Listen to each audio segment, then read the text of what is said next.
نبی نے فرمایا کہ اللہ تعالیٰ کہتے ہیں کہ اے میرے بندو، اگر تم گناہ کر کر کے زمین اور آسمان کے خلا کو پر کر دو، بھر دیا تم نے گناہوں سے، اب سچے دل سے توبہ کر رہے ہو، اے اللہ اب سے اپنی زندگی کیا کر رہا ہوں میں. توبہ کا مطلب یہ نہیں استغفار کی تسبیح ہو، یا اللہ اب جو کچھ ہو چکا معاف کر دے، آئندہ نہیں کروں گا. یہ اس جذبے سے جو توبہ کرے گا تو فرمایا معاف کر دوں گا. بس اتنا کافی ہونا چاہیے نا بھائی. بات مکمل ہو گئی. اللہ نے اصول بیان کر دیا کہ اگر زمین آسمان کے خلا کو بھر دیا گناہوں سے، توبہ کر لی تو کیا کر دوں گا، معاف. ختم ہو گئی بھائی. ہمیں اصول سمجھ میں آ گیا بھائی. توبہ کا دروازہ موت تک کھلا ہوا ہے، ختم. آگے اللہ کو یہ کہنے کی کیا ضرورت تھی، والا ابالی، معاف کرنے میں کسی کی پرواہ نہیں کروں، یہ کہنے کی کیا ضرورت تھی. بہت مشکل ہے سمجھانا بھائی. اس الفاظ کا بظاہر کوئی تک بنتا ہے بھئی اللہ کو کیا ضرورت کسی کی پرواہ کی، اور کون ہے. اصل بات یہ کہ ممکن ہے بہت سے نیک لوگوں کو اعتراض ہو کہ اللہ ہم 20 سال سے شروع سے ہم نیک ہیں، یہ کمبخت 90 سال تک عیاشی کرتا رہا ہے، اب آ رہا ہے، اب یہ بھی جنت میں، ہم بھی جنت میں. یہ کیا بات ہو بھائی. ممکن ہے فرشتوں کو اعتراض ہو، اے اللہ یہ کیا، یہ تو 2 لفظ توبہ کے تو ہر آدمی بول سکتا ہے بڑے آرام سے بیٹھے بیٹھے ہیں بھائی.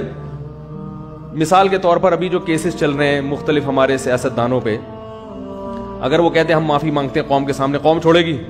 بھائی اتنے پیسے کھا گئے ہیں، قوم یہ بولے گی نا بھائی یہ کیا مسئلہ ہے ایسے کیسے معاف کر دیں.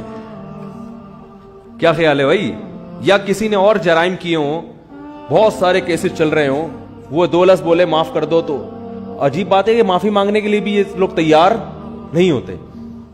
تو لیکن اللہ کیا کہہ رہے ہیں کہ زمین اور آسمان کے خلا کو بھر دیا ہو گناہ، تھک گیا ہو گناہ کر کر کے، اور پھر مجھ سے معافی مانگے. معافی کا وہ مطلب جو میں بیان کر رہا ہوں، آئندہ نہیں کروں گا، بس اب میری زندگی بولو بھائی چینج، ختم، اب میں چینج ہو رہا ہوں. تو اللہ فرماتے ہیں اصول کیا ہے، معاف کروں گا اور کسی کی پرواہ، کسی مولوی کی پرواہ نہیں. مولوی بولیں گے، مولوی صاحب بولیں گے اللہ ہم بچپن سے نماز پڑھتے آ رہے ہیں، یہ بھی کم وقت ابھی آیا ہے بھائی اس کو بھی تو معاف کر رہا ہے. وہ اتنے لوگوں کو اس نے قتل کر دیا، یہ 99 انسانوں کے قاتل نے توبہ کی تھی نا، اور وہ مقتول کہہ سکتے ہیں اللہ ہمیں تو مروا دیا صحیح ہے نا، اس نے ہمیں مار دیا سب کو.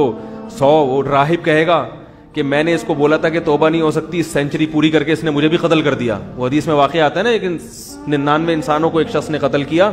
تو ایک راہب کے پاس گیا، ایک بزرگ کے پاس گیا، کہنے لگا میں نے 99 کو قتل کیا، کیا میری توبہ قبول ہو سکتی ہے؟ اس نے کہا نہیں ہو سکتی. اس نے کہا چلو پھر سینچری پوری کرو یار، 99 کا تو کوئی حساب بنتا ہی نہیں ہے، جب جانا ہی جہنم میں ہے تو کچھ کر کے تو جاؤ نا.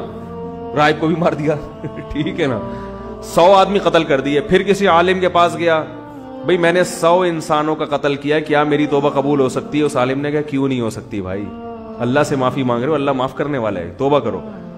وہ عالم تھے نا، علم تھا ان کے پاس، ان کو پتا تھا کہ اگر میں نے بول دیا تو 101 ہو جائیں گے کیا ہو جائیں گے؟ 101 ہو جائیں گے. اور یہ بھی اللہ سے بھی ڈر تھا ان کو. تو فرمایا اللہ ابالی، اللہ کہتے ہیں مجھے کسی کی پرواہ نہیں ہے، کیونکہ یغفر لمن یشاء، میں کوئی جمہوری طرز کا حاکم نہیں ہوں کہ الیکشن سے مجھے سیلیکٹ کیا ہو، مجھے مخلوق کے سامنے جواب دینا ہو کہ بھائی کیوں. اصل میں اس کی وجہ یہ تھی کہ دیکھو نا ایکچولی اگر ہم اس طرح سے معافی کا آپشن نہ رکھیں تو پھر تو کوئی توبہ کرے گا ہی نہیں، اس لیے ایکچولی اس میں نہ اللہ فرماتے ہیں مجھے اس کی ضرورت نہیں ہے، میں خدا ہوں، تمہارے مشورے سے میں خدا نہیں بنا، ٹھیک ہے نا.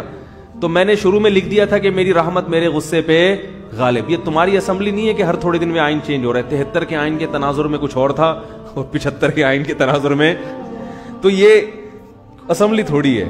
میں نے شروع میں یہ بات لکھ دی تھی میری رحمت میرے غصے پہ غالب. تو جب تک یہ قتل کر رہا تھا میرا غصہ تھا، اب چونکہ میری طرف آ رہا ہے تو رحمت و غصے کو کچل کے فنا کر دے گی، رحمت غالب آئے گی، کیونکہ یہ لکھ دیا ہے میں نے آئین میں. سب سے پہلے میں نے قلم بنا کے جو چیز سب سے پہلے لکھی تھی، جو سب سے پہلے منظور ہوا قانون، اسی کو میں اگر خلاف ورزی شروع کر دوں تو یہ کیسی بات ہوئی.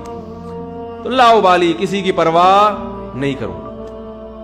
تو لیکن یاد رکھو توبہ کا دروازہ تو کھلا ہوا ہے، لیکن توبہ کی توفیق بسا اوقات سلب ہو جاتی ہے گناہ کر کر کے. توبہ میں تاخیر نہ کیا کرو اس چکر میں کہ ہم بھی جب 99 کے ہو جائیں گے تو ہم بھی توبہ کر لیں گے، کیونکہ 99 تک پہنچنے کا یقین نہیں ہے.